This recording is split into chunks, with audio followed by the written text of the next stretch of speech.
বাংলাদেশ অনেক রক্তে ভরা,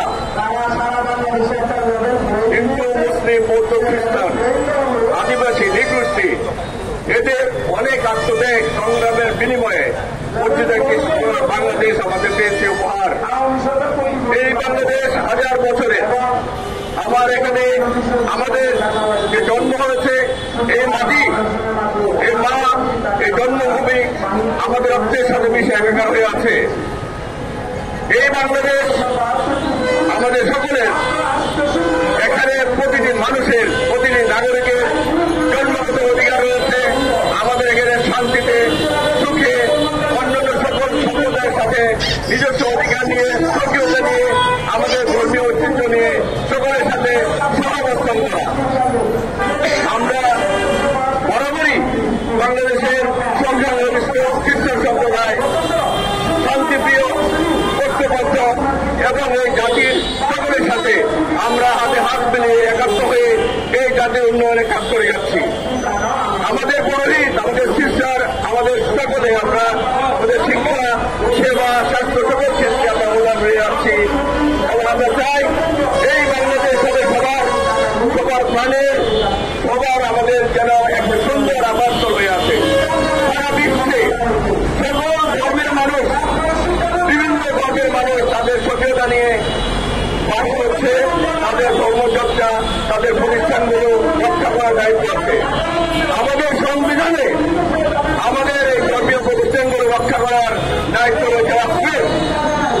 এখন যদি আমরা সংখ্যালঘিষ্ঠ সম্প্রদায় রাষ্ট্রের কাছ থেকে এই অধিকারটুকু, আমাদের মৌলিক অধিকারটুকু আমরা সংহত করতে না পারি, তাহলে রাষ্ট্রের ব্যর্থতা হবে। আমি মনে করি আজকের এই রাজপথে আমরা দাঁড়িয়েছি আমাদের অধিকার আদায়ের জন্য। আমাদের প্রতিটি প্রতিষ্ঠান, আমাদের বাংলাদেশের প্রতিটি নাগরিকের মতো খ্রিস্টান সমাজের প্রতিটি মানুষ যেন তাদের অধিকার নিয়ে শান্তিতে বসবাস করতে পারে।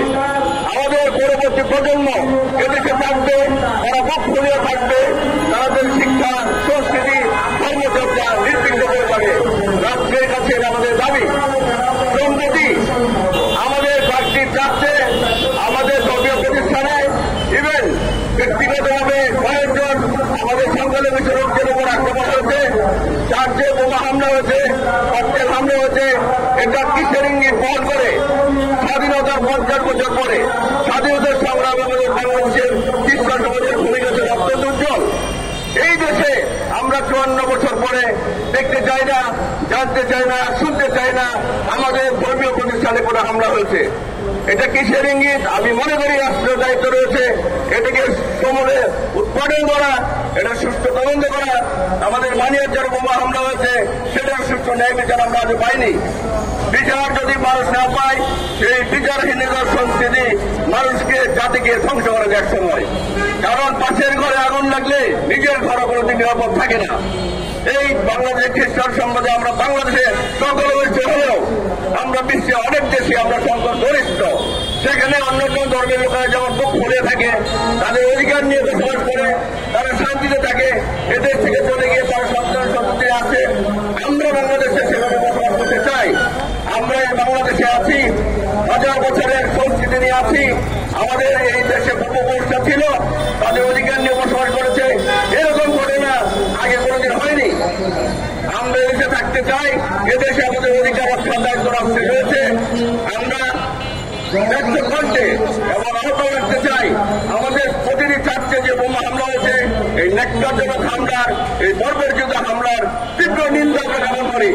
আমরা বাংলাদেশ খ্রিস্টান সমাজের পক্ষ থেকে দাবি করছি এবং অনতি বিলম্বে যারা এই হামলা করেছে, আমি মনে করি সরকারের এই খোঁজ রয়েছে যে কে কোথা থেকে সিসিটিভি আপনারা খুঁজে বের করে তদন্ত করে তাদের ন্যায় বিচারের আওতায় আনতে হবে। আমরা চাই এদেশে আমরা হিন্দু, মুসলিম, বৌদ্ধ, খ্রিস্টান জাতি ধর্ম নির্বিশেষে আমরা একসাথে চলব।